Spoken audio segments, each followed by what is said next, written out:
We're here this morning to interview Johnnie Hubbard. Johnnie was born in August of 1931 at Birmingham, Alabama. He served in the Coast Guard from 1950 until 1953. Highest rank attained was a Seaman First Class.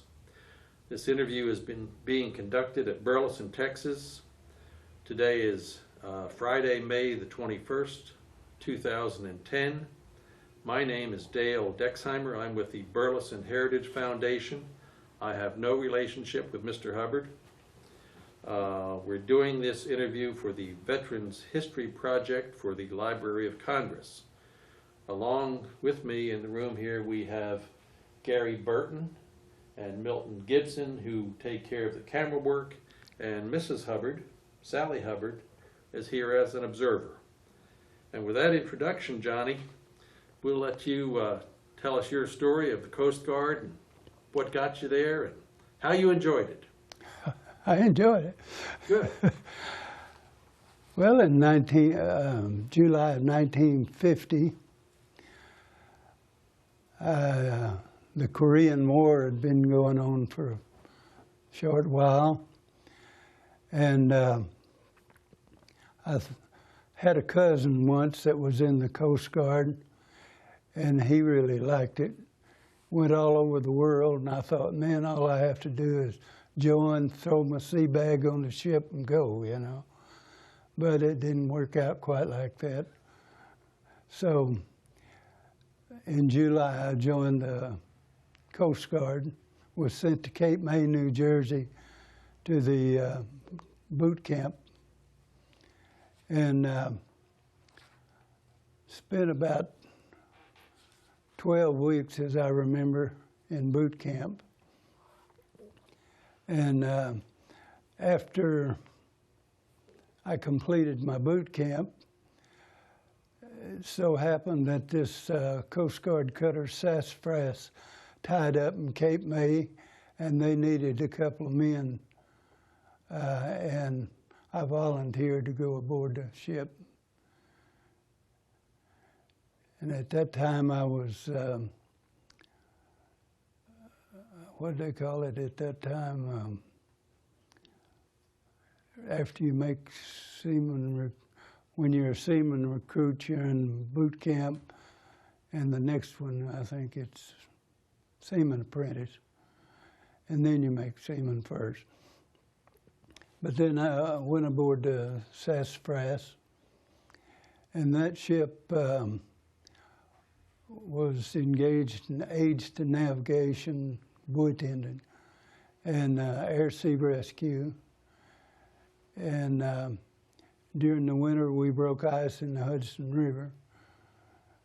And that's about the extent of what we did as our duties. Of course, we made a lot of rescues and things while we were doing air-sea rescue. And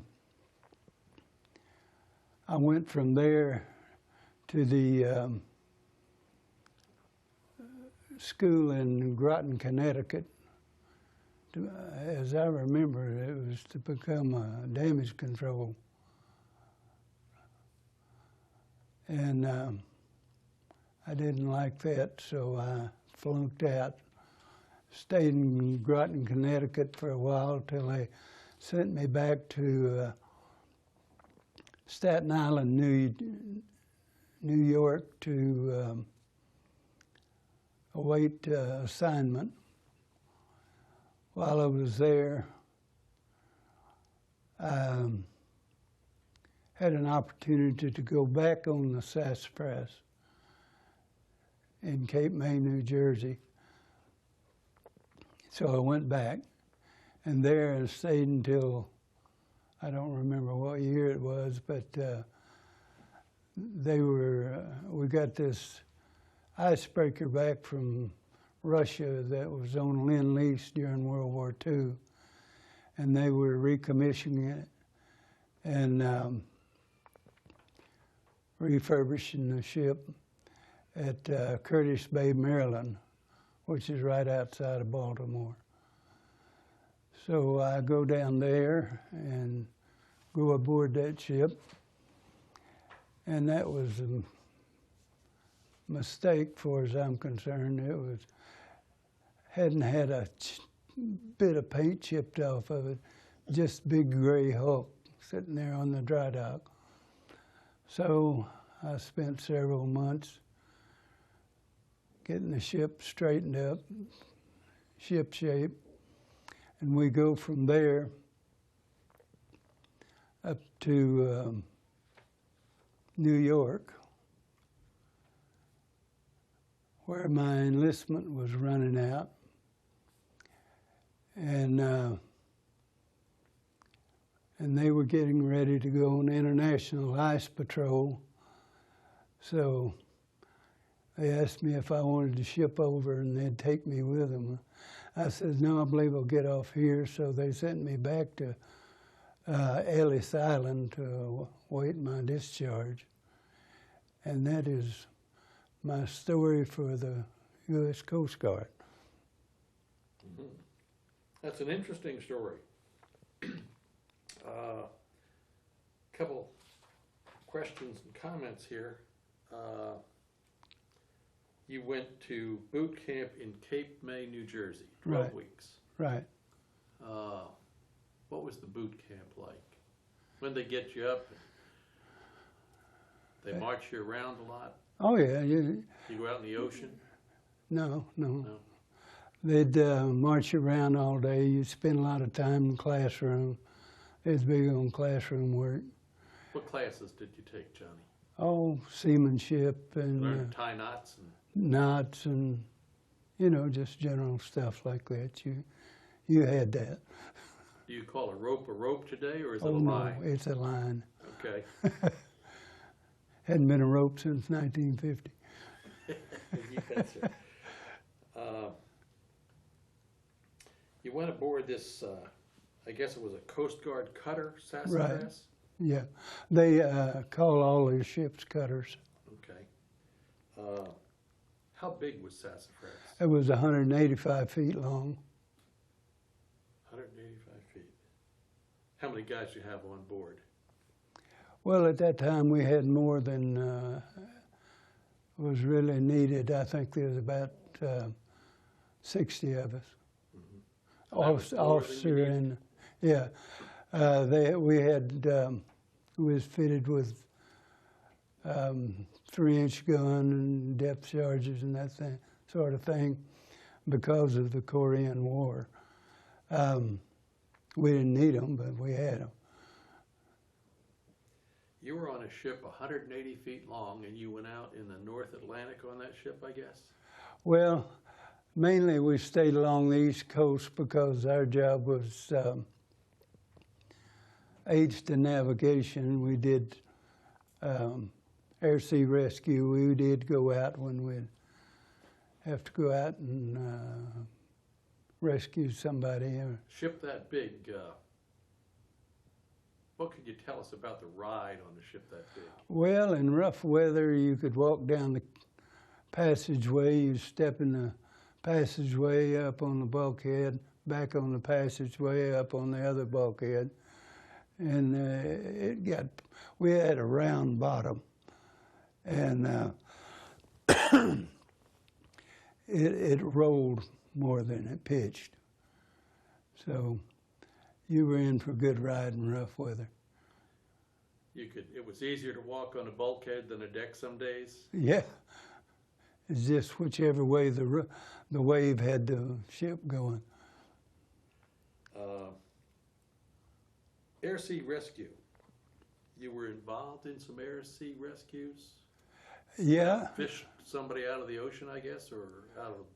Yeah, you know, if fishing boat gets out there somewhere and has a problem, and one time we had a lumber ship from South America get rammed in the Chesapeake Bay, no, in Delaware Bay, and there was lumber all over the North Atlantic there, and we had to go pull it into Philadelphia.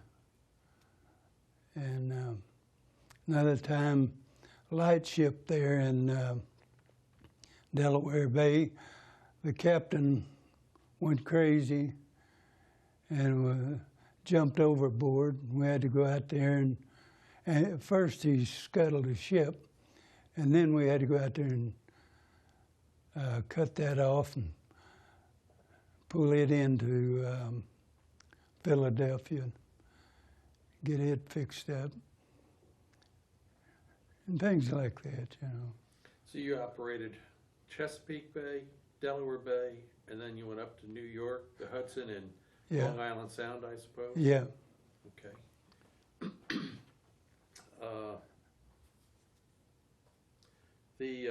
You went to DC school, damage control school, but you didn't like it. What's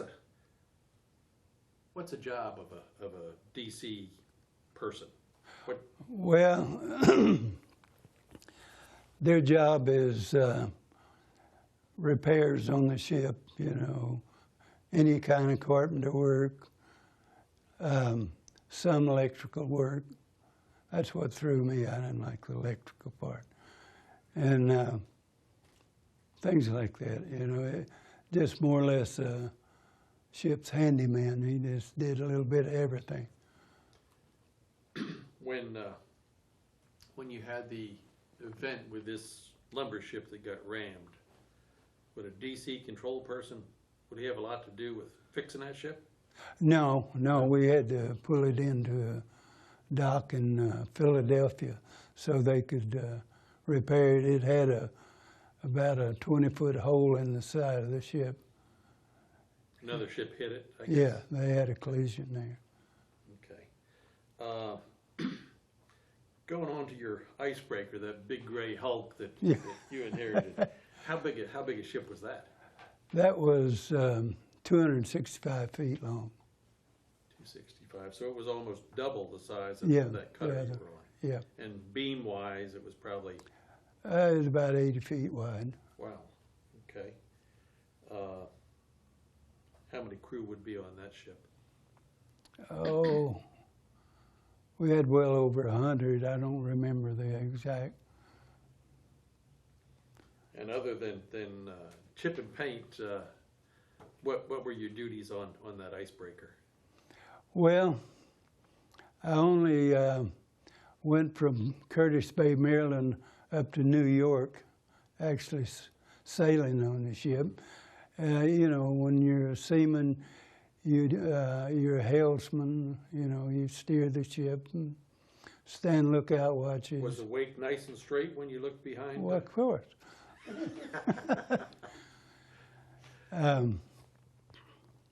Same way with the buoy tender. We all took turns steering the ship, you know. And of course, you've got your housekeeping duties. You have to sweep up fore and aft and all that stuff, swab the decks. Sweepers, man your broom. And there you go. Yes, sir. And do maintenance, paint. In fact, I took my paint experience in my civilian life, and I had a paint business for about 20 years, part-time. Mm-hmm. Coincide with my police work. On a personal side, you were single. How old were you when you went into service, Johnny? 18. 18, and you enlisted. Right. You were single all the time you were in the Coast Guard? Yes. Okay. And got married after you got out? Yeah, a few days after I got out, we were wed in Lansdowne, Maryland. Uh-huh. Okay. Have you used any of that Coast Guard experience? Just the painting. Just the painting? And whenever I go to the lake and rent a boat, I can go out and motor around. You can still keep that straight weight? Yeah. Yes, sir.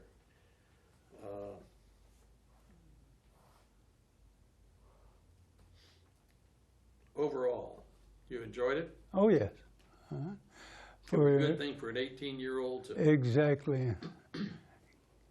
Kept me from stealing hubcaps and getting drunk and laying in the street. Where did you grow up in Birmingham, sir? No, I grew up in Mansfield, Texas, just south of here. Okay. So you were born in Birmingham, Yeah, and then your family moved over here to Texas? right, to Mansfield. And I went through Mansfield High School, or Mansfield school system, graduated there, 49. Mhm.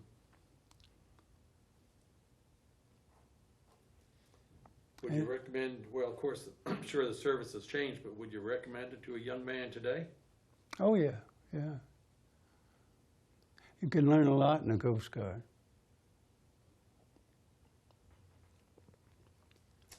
Okay.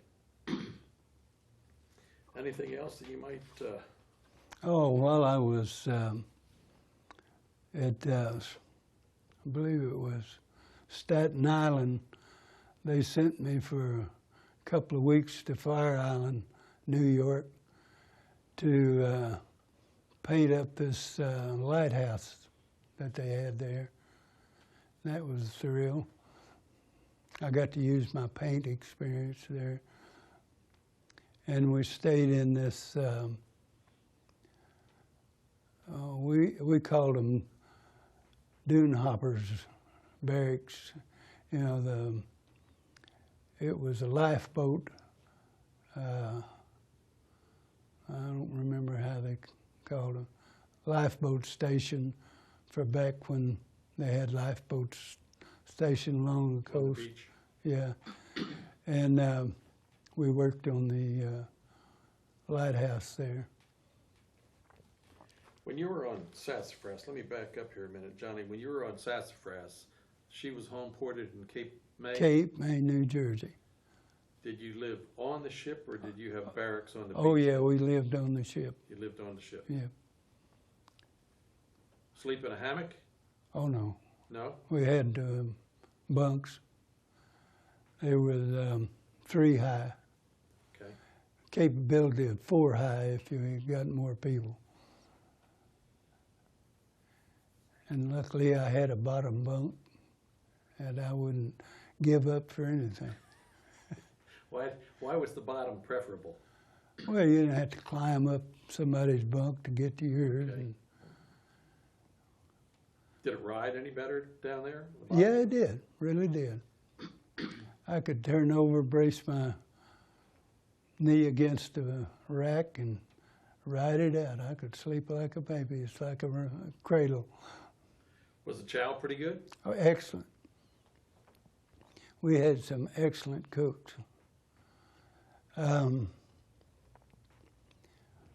Usually those cooks, when they got to be cooks, they stayed there from then on, you know.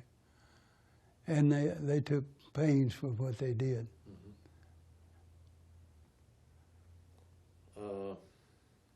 And they bought only the best food, you know, for us.